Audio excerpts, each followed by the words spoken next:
अब मैं shift enter करता हूँ तो आई होप ये चल जाएगा, और हाँ चल गया कंटिन्यूसली। अस्सलाम वालेकुम, welcome to this tutorial of Python OpenCV. इस वीडियो में हमने बात करनी है वीडियो से फ्रेम कैसे हमने स्प्लिट करने हैं।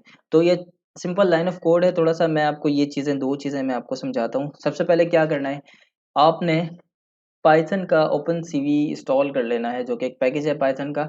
इसको इंस्टॉल कर लेना वरना एरर आएगा ओपन सीवी का। मैं यहाँ पे इंपोर्ट करूँगा ओपन सीवी CV2। इंपोर्ट कर लिया ओपन सीवी को। इसके बाद आपने क्या करना है, आपने अपना सबसे पहले पाथ देना है वीडियो का, पाथ ऑफ वीडियो। यहाँ पे मैंने पाथ ऑफ वीडियो कर दिया। इसके बाद क्या करना है, CV2 डॉट वीडियो कैप्चर। देख लो मैंने वीडियो का V और कैप्चर का C कैपिटल रखा। इसके बाद क्या करना है, ये मेथड मेरा है जो वीडियो को कैप्चर करता है। वीडियो जो आ जाएगी, जो मैं इसको पाथ दूंगा उसमें से ये कैप्चर करेगा, उसके फ्रेम्स को निकालेगा। यहाँ पे मुझे पाथ देना है, पाथ क्योंकि स्ट्रिंग में होता है इस वजह से यहाँ पे कोटेशन मार्क मैंने डाल दिए। पाथ के अंदर मुझे चाहिए वीडियो, वीडियो के लिए मुझे चाहिए कोई वीडियो। तो वीडियो के अंदर मैं जाऊंगा एनोटेट वीडियो में, यहाँ से उठा लेता हूँ। इसका फॉर्मेट देखूंगा, इसका फॉर्मेट है MKV। तो यहाँ से इसका सबसे पहले पाथ उठाऊंगा। पाथ उठा के या पाथ में डाला, और सबसे पहले इसके बैक स्लैश को आपने फॉरवर्ड स्लैश में चेंज करना है। बैक स्लैश को फॉरवर्ड स्लैश में चेंज कर लिया यहाँ पे। तो इसके बाद क्या करना है, वीडियो के अंदर आप आ गए। वीडियो के अंदर आने के बाद यहाँ से जो इसका नेम है, एक्चुअल नेम, इस वजह से कॉपी कर रहा हूँ क्योंकि गड़बड़ ना हो। अगर एक वर्ड भी कैपिटल या स्मॉल हो गया, क्योंकि पाइथन केस सेंसिटिव है, तो ये एरर दे देती है। डेटा डॉट एनोटेट, इसके बाद इसका फॉर्मेट है MKV। फोर सपोज आपके पास होगा MP4 या होगा AVI, तो कुछ भी हो सकता है। यहाँ पे है मेरे पास MKV। तो यूं जनाब मैंने CV2 का मेथड यूज करते हुए अपने वीडियो को मैंने यहाँ पे कैप्चर तो करा लिया। कैप्चर कराने के लिए मुझे लाजमी है कि इसको मैं एक एक वीडियो के एक ऑब्जेक्ट के अंदर स्टोर करवाऊँ, एक वेरिएबल के अंदर स्टोर कराऊँ। वीडियो कैप्चर के अंदर मैं ज़रा इसको वीडियो कैप कर देता हूँ ताकि ये इसमें स्टोर हो जाए। मैं इसको रन करूँगा, कुछ भी नहीं होगा। कुछ भी नहीं इस वजह से हुआ क्योंकि सिंपल मैंने इसको सेव करवा दिया एक वेरिएबल के अंदर। अब इस वेरिएबल के अंदर से मैंने चेक करना है कि भाई इस वेरिएबल में कोई जो फ्रेम है, वो जो वीडियो है वो इसमें आई भी है या नहीं आई।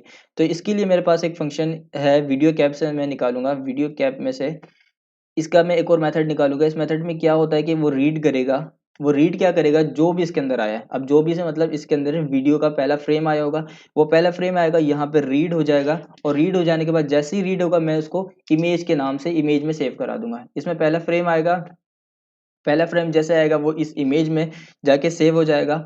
और सेव हो जाने के बाद आपके पास सेव हो जाएगा। Simple simple. दूसरी चीज़ ये है कि अगर फिर भी सेव ना हो, आपको शक है कि आपकी इमेज सेव नहीं हुई, मैं इसको इमेज को प्रिंट करवा के देखता हूँ कि इमेज आपकी वीडियो प्रिंट नहीं हुई। वैसे ये पूरी वीडियो आपके पास आ गई है, सॉरी पहली इमेज आपके पास आ गई है, वो यहाँ पे प्रिंट हो गई। अगर इसको चेक करना है कि वीडियो प्रिंट हो, वीडियो सक्सेस हो कर रही है वीडियो या नहीं कर रही, तो यहाँ पे मैं एक रिटर्न या कुछ भी वेरिएबल दे सकता हूँ। सक्सेस मैंने कह दिया, सक्सेस के नाम का एक वेरिएबल बना लिया।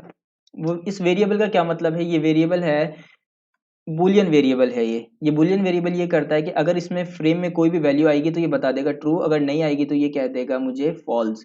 यहाँ पे मैं शिफ्ट एंटर करता हूँ तो यहाँ पे मैंने क्योंकि सक्सेस को प्रिंट नहीं कराया था, सक्सेस को प्रिंट कराऊंगा तो ये मुझे बताएगा ट्रू, क्योंकि थोड़ी सी गलती हो गई। ठीक है, अब मैं इसको कराता हूँ तो ट्रू। अगर मैं यहाँ पे वीडियो को थोड़ा सा चेंज कर दूँ, एनोटेट का मैंने पाथ ही गलत कर दिया, तो ये मुझे कहेगा फॉल्स। मैंने वापसी Ctrl+Z किया, इसको हटाया। यहाँ तक आपका काम कंप्लीट हो गया। आपने वीडियो को कैप्चर करा लिया और चेक भी कर लिया वीडियो मेरी ठीक है। अब मुझे इसमें से फ्रेम्स निकालने हैं, तो मैं यहाँ करूँगा वाइल लूप लगाऊंगा। वाइल मैंने लूप लगाया और कहा जो वीडियो कैप है, video cap dot is open, ENED, open है या नहीं भाई। ये ओपन क्या करता है, वीडियो चेक एक बार और चेक कर लेता है कि वीडियो जो आपकी ओपन हुई थी, जो जो मतलब आपके फ्रेम्स जो थे वो ओपन हो गए थे, उन फ्रेम को ये आके आगे पास करेगा। उन फ्रेम्स को जो ओपन हुए हैं पीछे, उन फ्रेम्स को ये आगे पास करेगा। तो यहाँ पे मैंने क्या करना है, सेम थिंग मैंने यहाँ पे वो यही वाली लाइन में दोबारा लिखूंगा, क्योंकि यहाँ तो मैंने चेक करने के लिए किया था। यहाँ पे आप नहीं भी करो तो कोई इशू नहीं है, लेकिन यहाँ पे लाजमी करना है क्योंकि जो फ्रेम्स आपके पास आ रहे हैं वो इमेज में जा रहे हैं, और जैसे इमेज में आएगा वो फ्रेम मैं उसको सेव करवा लूंगा। एंटर किया मैंने, यहाँ पे इमेज जो आ गई वो सेव हो गई। सिंपल। CV2 डॉट इम राइट में करूँगा। इम राइट मैंने किया।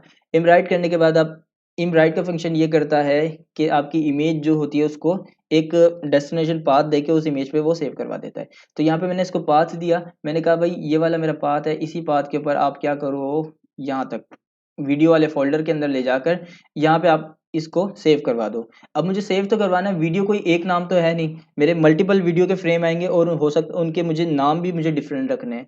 अगर मैं एक ही नाम से सेव करवा दूंगा फॉर सपोज 123.jpg, तो वो हर बार क्या करेगा 123.jpg अगर मैं कर दूं तो हर बार क्या करेगा वो एक ही इमेज को सेव करवाता रहेगा और रिप्लेस करता जाएगा और एंड में एक ही इमेज बचेगी। तो यहाँ पे मुझे करना है लाइन बाय लाइन सारी इमेजेस को सेव करवाना है। तो यहाँ पे मैं करूँगा %d.jpg में सेव करवा रहा हूँ, मैं png में सेव करवा दूँ, मैं किसी में भी करवा सकता हूँ। ये %d क्या करता है, %d का मतलब है आप डिजिट में सेव करवाना चाह रहे हो उसका नाम और उसका फॉर्मेट रख रहे हो png। इसके बाद आपने क्या किया, इसके बाद आपने ये करना है कॉमा लगा के परसेंटेज का साइन लगाना है, सॉरी कॉमा नहीं लगाना, परसेंटेज का साइन लगाना है यहाँ पे। और आपने यहाँ पे क्या करना है, अब उसको नंबर देना है, डिजिट में कौन सा डिजिट, तो यहाँ पे मैंने एक काउंटर लगा लिया। काउंट में क्या कर रहा है कि फर्स्ट टाइम तो वो जीरो है और यहाँ पे वैल्यू में क्या आ जाएगा, काउंट, काउंट में जीरो आ जाएगा, पहली बार वो जीरो को प्रिंट करा देगा। ठीक है, सेकंड टाइम में क्या, मैं सेकंड टाइम में इसके अंदर इंक्रीमेंट भी लगा देता हूँ, काउंट के अंदर प्लस इक्वल टू 1 कर दे कि नेक्स्ट टाइम जो हो तो 1 प्लस हो के आए तो हर इमेज का नेम डिफरेंट हो। यहाँ पे अब क्या सेव करवाना है, आपने पाथ दे दिया, वीडियो इमेज का नेम दे दिया, यहाँ से यहाँ तक कि इमेज का नेम में काम हो रहा है। सेव क्या करवाना है, मुझे ये वाली जो इमेज थी इस इमेज को मैंने सेव करवाना है। तो यहाँ कंट्रोल वी किया तो आपका काम यहाँ तक कंप्लीट हो गया। अब मैं ज़रा इसको रन करता हूँ, जो रन करूँगा मेरी सारी इमेजेस कहाँ सेव होंगी, वीडियो वाले फोल्डर के अंदर यहाँ पे सारी मेरी इमेजेस सेव हो जाएंगी। मैं चाहता हूँ मैं फ्रेम्स का फोल्डर बना लूँ ताकि इस फ्रेम के अंदर मेरी सारी वीडियो आके जमा सारे फ्रेम्स आके जमा होते हैं। यहाँ पे मैंने फ्रेम्स कर दिया इसको। अब मैं शिफ्ट एंटर करता हूँ तो ये एरर देगा, एरर नहीं दिया, फर्स्ट टाइम में मेरा कोड चल गया। स्टैटिक किसने दे, कमांड रन हो रही है, इसका मतलब है कि यहाँ पे कमांड रन हो रही है और यहाँ पे कोई फ्रेम नहीं आया, यहाँ पे कोई फ्रेम नहीं आया। ऐसा हो नहीं सकता कि पहली बारी में आपका कोड चल जाए, हो सकता है चल भी जाए। तो यहाँ पे ये हुआ क्या, एमकेवी ने रीड किया और यहाँ पे इसने सक्सेस किया। हाँ, एक चीज़ ये मैंने अपने सक्सेस को ट्रू नहीं किया था, तो यहाँ पे मैं इसको रीस्टार्ट करता हूँ ज़रा। रीस्टार्ट कर्नल किया मैंने, देखा कुछ सेव तो नहीं हुआ। फ्रेम्स, हाँ वो सब कुछ ठीक था, फ्रेम्स का एस एक मिस्टेक हो गई, पाथ नहीं मिल रहा उसको। यहाँ पे मैंने फ्रेम्स का ई गलत कर दिया था। अब मैं ज़रा इसको रन करता हूँ तो CV2 इज़ नॉट डिफाइंड, अच्छा CV2 को इम्पोर्ट कर लिया क्योंकि मैंने रीस्टार्ट किया था। अब मैं शिफ्ट एंटर करता हूँ तो आई होप ये चल जाएगा और हाँ चल गया कंटिन्यूसली। लार्ज किया इमेज को तो यहाँ पे देखो ये फ्रेम्स को कैसे सेव करवा रहा है, वहाँ से कैप्चर कर रहा है वीडियो से और यहाँ पे सेव करवाता जा रहा है, कितनी स्पीड से ये सेव करवा रहा है। यहाँ पे जब तक ये कंटिन्यूस का साइन है आपके पास, ये फ्रेम्स आते जाएंगे और ये कंटिन्यूसली चलता जाएगा। और ये वीडियो तो तकरीबन आधे घंटे की है, तो तकरीबन ये 30 से 40 हज़ार इमेजेस आपके पास फ्रेम्स में निकाल देगा कोई 5-6 मिनट में। तो जब तक के लिए मैं आपको इसकी एक्सप्लेनेशन दोबारा बता दूं, यहाँ मैंने क्या किया, यहाँ पे मैंने वीडियो कैप्चर का मैंने एक मेथड निकाला जिसके अंदर पाथ डाला यहाँ पे और डॉट इसका इमेज का अपनी वीडियो का फाइल नेम दे दिया। इसके बाद इमेज में सेव हो रही है इमेज और यहाँ पे वो चेक कर रहा है। इसके बाद लास्ट में क्या हो रहा है, यहाँ पे वीडियो डॉट इज ओपन करके मैं ये कर रहा हूँ कि जो वीडियो में से जो रीड होके इमेज आ रही है वो इमेज आ रही है और यहाँ पे वो चेक कर रहा है कि भाई अगर ये नहीं लगाओ इसको हटा दो यार, चलो मैं ये करता हूँ, इसको हटा दो। अब आप ऐसे रन करोगे ऐसे भी रन हो जाएगा, सक्सेस हटा दो, आप बार बार सक्सेस नहीं करो, सही है।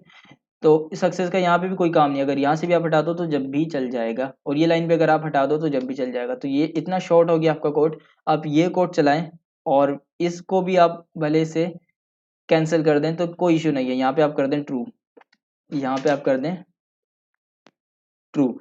तो जब ट्रू कर देंगे तो जो भी फ्रेम आएगा वो ट्रू होगा। ट्रू होने के बाद मतलब वाइल लूप ट्रू ही ट्रू है, फॉल्स हो रही है, हो ही नहीं रहा।